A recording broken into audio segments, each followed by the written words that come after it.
చిత్ర, ఎంతసేపు వంట చేస్తావు? అసలే నేను తిని 2 గంటలవుతుంది. 2 గంటలు తినకుండా ఉండడం అంటే ఎంత కష్టమో తెలుసా? త్వరగా కానివ్వు.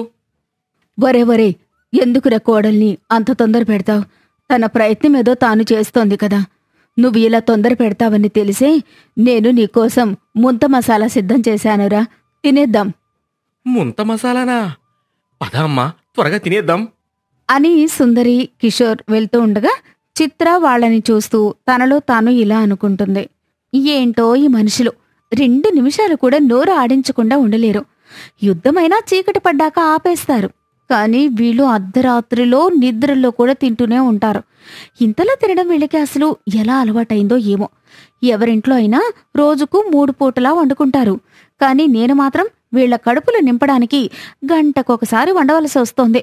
రోజుకు 3 పూటలా వంట చేసి జీవితమంతా వంటగదికే పరిమితమవుతోంది అని అనుకుంటున్న ఆడవాళ్లు నా పరిస్థితి చూస్తే ఏమనుకుంటారో ఏమో అని చిత్ర తనలో తాను మాట్లాడుకుంటూ ఉండగా హాల్ నుంచి పెద్ద పెద్దగా అరుపులు, కేకలు వినిపించడంతో పరిగెత్తుకుంటూ హాల్లోకి వెళ్తుంది.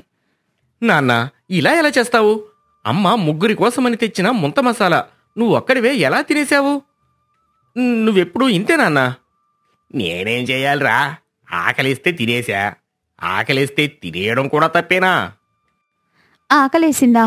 మీరు 2 డజన్ల అరటిపండ్లు తిని అరగంట కూడా కాలేదు కదా మామయ్య, అంతలోనే ఆకలేసిందా?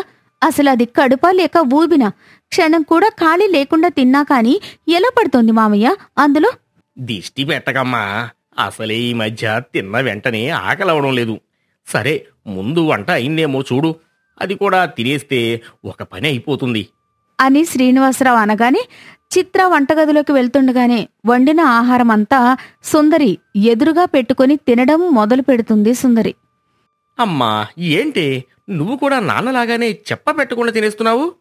అంటూ కిషోర్ వెళ్ళి తల్లితో పాటు తింటూ ఉంటాడు. ఇదంతా చూసిన చిత్రకి అక్కడ ఒక్క నిమిషం కూడా ఉండడానికి భయమేసి వెంటనే తల్లిగారి ఇంటి దారి పడుతుంది. చిత్ర ఒంటరిగా ఇంటికి రావడం చూసిన చిత్ర తల్లి, చిత్ర ఏంటే ఇలా చెప్పా చేయకుండా ఇలా వచ్చేశావు? అంతా బాగానే ఉంది కదా అక్కడ?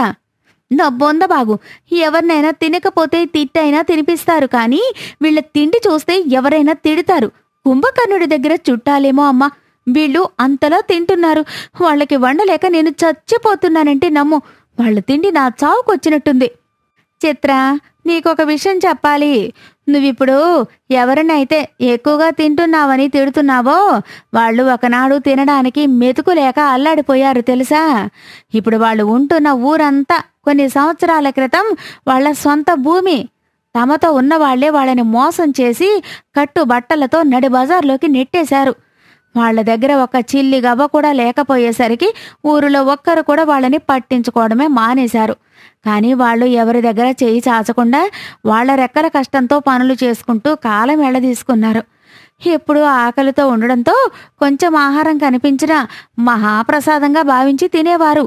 అలా అక్కడ ఇక్కడ దొరికిన కొంత కొంత ఆహారం తింటూ బ్రతికారు. అలా కొద్ది కొద్దిగా డబ్బులు సంపాదించుకుంటూ ఇప్పుడు ఇలా ఉన్నారు. కానీ ఆహారం తినడం వాళ్ళకి ఒక వ్యసనంగా మారిపోయింది.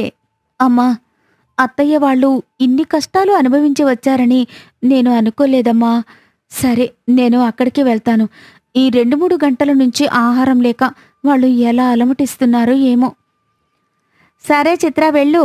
ఈ వారంలో మీ నాన్న నేను కూడా వీలు చూసుకొని అక్కడికొస్తాం అని తల్లి చెప్పగానే చిత్ర అత్తారింటికి పయనమవుతుంది.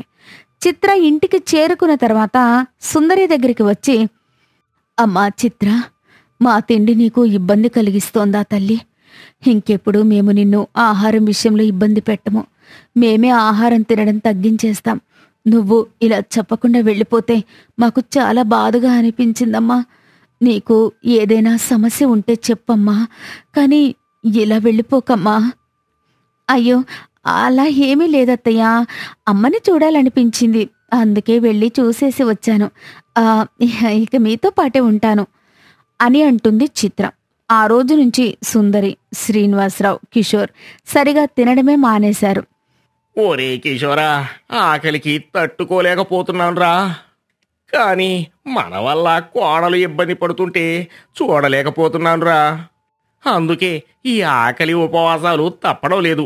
అయినా ఏముందిలే, ఒకనాడు తినడానికి తిండి లేకపోయినా బ్రతికిలేమా? ఇప్పుడు అంతే, కొత్తలో కాస్త ఇబ్బందిగా అనిపించినా ముందు ముందు అలవాటైపోతుందిలే. అని అంటూనే శ్రీనివాసరావు కుప్పకూలి వెంటనే కిషోర్, చిత్ర, సుందరి కలిసి శ్రీనివాసరావుని హాస్పిటల్కి తీసుకుని వెళ్తారు. శ్రీనివాసరావుని పూర్తిగా పరిశీలించిన డాక్టర్ కిషోర్ సుందరి దగ్గరికి వచ్చి, చూడండమ్మా, మీ భర్త చాలా ప్రమాదంలో ఉన్నాడు. ఒంట్లో అతిగా కొవ్వు నిలవడం వల్ల శరీరావయవాల పనులకి ఆటంకం కలుగుతుంది. ఉదాహరణగా చెప్పాలంటే రక్తంలో కూడా కొవ్వు పెరిగిపోవడంతో గుండెకి సరైన రక్తం అందక గుండెపోటు వచ్చే అవకాశం కూడా లేకపోలేదు. అసలు ఇంతలా జరిగే వరకు మీరేం చేస్తున్నారు? అసలు ఇదంతా ఎలా జరిగింది? డాక్టర్ గారు, దీనంతటికీ కారణం నేనేనండి. కొన్ని సంవత్సరాల క్రితం మాకు తినడానికి కూడా సరిగా తిండి ఉండేది కాదు. అలాంటి పరిస్థితుల నుంచి నెమ్మదిగా ఎదుగుతూ వచ్చాం. మా దగ్గర చాలా ఆస్తులు ఉన్నప్పుడు ఎవరెవరో లాక్కున్నారు. మేము ఎంత కష్టపడి పని చేసినా చాలామంది డబ్బు కూడా ఇవ్వకుండా మోసం చేసి మా కష్టాన్ని దోచుకున్నారు. ఇలా మన దగ్గర నుంచి ఏదైనా దోచుకోగలరు, కానీ మన ఆరోగ్యాన్ని, ఆనందాన్ని ఎవరూ దోచుకోలేరు కదా అని ఆ రోజు నాకు వచ్చిన ఆలోచన వల్ల ఏది చేసినా సరే కడుపు నిండా తిండి తినాలని అనుకున్నాం. అలా ప్రతి క్షణం తినడం కోసమే కష్టపడ్డాం. ఆహారం ఉంటే ఏది ఉన్నా లేకున్నా బ్రతికేయచ్చు అనుకున్నాము. కాని ప్రాణాన్ని నిలబెడుతుంది అనుకున్న ఆహారమే ఈరోజు ఇలా ప్రాణాల మీదకి తీసుకుని వస్తుందని అనుకోలేదు. సుందరి గారు, మీరు అలాంటి ఆకలి రోజులు చూసొచ్చారు కాబట్టి ఇలా ఆహారం అంటే ఇంత అమితంగా ఇష్టపడుతున్నారు. సాధారణ మానవ నైజం అంతే. ఏదైతే మనకి చాలా దూరంగా ఉంటుందో దానిమీద అమితమైన ఇష్టం పెరుగుతుంది. ధరలు ఎక్కువగా ఉన్నా ఫోన్లు కొనుక్కోవడం కోసం కిడ్నీలు అమ్ముకున్న వాళ్ళు లేరా? ఇది కూడా అంతే. కానీ మీకు ఒక విషయం చెప్పాలని అనుకుంటున్నాను. మనకు నచ్చిందని ఏదైనా అవసరానికి మించి వినియోగిస్తే చివరకు ఇలాంటి పరిస్థితులే వస్తాయి. ఆహారమైనా, డబ్బైనా, ఇంకేదైనా. మితంగా ఉన్నన్ని రోజులే దానికి విలువ, మనకి ఆనందం. అమితమైన డబ్బు, ఆహారం రెండూ ప్రాణాలకి ప్రమాదమే. మీరిద్దరూ ఆరోగ్యంగా ఉన్నారని అనుకుంటున్నారు, కానీ రేపు మీకు ఇలాంటి పరిస్థితి కూడా రాకుండా ఉండడం కోసం మీరు కూడా పరీక్షలు చేయించుకోండి అని డాక్టర్ అంటాడు. డాక్టర్ చెప్పినట్టుగానే కిషోర్, సుందరి పరీక్షలు చేయించుకుంటారు. ఇదిగో మీ టెస్ట్ రిపోర్ట్స్ వచ్చాయి. మీకు కూడా ఇంచుమించు అలాంటి పరిస్థితులే ఉన్నాయి. మీరు కూడా జాగ్రత్తగా ఉండటమే మంచిది. అమ్మా చిత్ర, మీ అత్తామామల బాగోగులు నువ్వే చూసుకోవాలి తల్లి అని చిత్రకి చెప్తాడు డాక్టర్. ఆ తర్వాత హాస్పిటల్ నుంచి అందరూ ఇంటికి వెళ్ళిన తర్వాత రోజు నుంచి చిత్ర వాళ్ళని నెమ్మదిగా ఆహారం తినడం నుంచి బయటకు వచ్చేలా చిత్ర నెమ్మదిగా ప్రయత్నిస్తూ ఉంటుంది. ఆరోగ్యానికి అత్యంత మేలు చేకూర్చేవే తప్ప అనవసరమైన ఆహారం ఇంట్లోకి రానిచ్చేది కాదు. కిషోర్, సుందరి, శ్రీనివాసరావు కూడా ఎంత ఆకలిగా ఉన్నా కూడా, ఎంత తినాలని అనిపించినా కూడా ఆకలిని భరిస్తూ కొద్దిగా తిండిని తగ్గిస్తూ వస్తున్నారు. అలా కొద్ది రోజులు గడిచిపోయేసరికి సరైన సమయానికి సరైన ఆహారం తింటూ ఉండడంతో ఊబకాయులో ఉన్న వాళ్ల శరీరం నెమ్మదిగా సాధారణ స్థితికి రావడం మొదలైంది. శరీర బరువు తగ్గడంతో అందరూ కూడా చురుగ్గా ఉండేవారు. అలా కొద్ది రోజుల్లోనే ఆహారం ఇష్టం వచ్చినట్టుగా తినడం మానేసి సాధారణంగా తినేలాగా మారిపోయారు అందరూ. తిండి కలిగితే కండ కలదోయన్న మాటని తప్పుగా అర్థం చేసుకుని తినడం మీద మాత్రమే దృష్టి పెట్టాం ఇంతకాలం. కానీ కోడలొచ్చిన తర్వాత మార్పు ఇంట్లో మాత్రమే కాదు, ఇంట్లో మనుషుల్లో కూడా వచ్చింది.